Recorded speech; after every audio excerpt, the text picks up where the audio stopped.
Samantala, Philippine Air Force S-701 Black Hawk helicopter ng Eastern Mindanao Command, Davao, agad na idineploy upang ma-assess ang pinsala ng lindol na tumama sa Davao Region.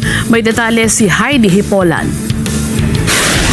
Isang Philippine Air Force S-701 Black Hawk helicopter ang agad na idineploy sa ilalim ng control ng Eastern Mindanao Command or EastMINCOM Tactical Operations Wing Eastern Mindanao upang magsagawa ng survey at mag-assess sa lawak ng pinsalan sa mga apektadong lugar. Ito ay bilang tugon sa magnitude 7.6 na lindol na tumama sa Manay, Davao Oriental at iba pang mga karatig na lugar.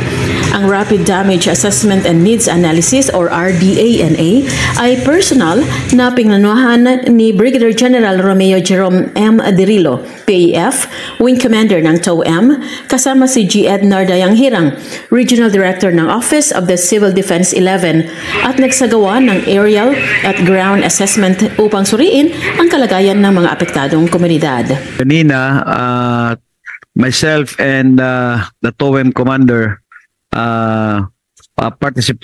we joined. Ang damage that we received as a region is not as huge or as big as what was expected for that kind of magnitude and intensity. No? In fact, ang Manay, according to the Municipal Disaster Officer, ang intensity dito was already 7. No? So there were structures damaged, of course. There were deaths and there were mga nasamaran, and especially mga kabataan nato that panic during school hours and were brought to the hospitals. Ang Davao Oriental, ang Lupon o ang Mati, puno gyud ang ilahang mga hospitals as well. So we passed by also pauli sa Kingking and we found, because there was a reported death as well dito sa mining area sa Kingking.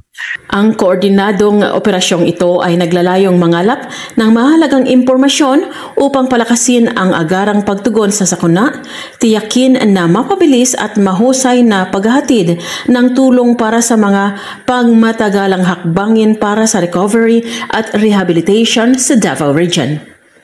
Mula rito sa Davao City, Heidi Hipolan para sa Mata ng Agila, matatag, matapang, matapat.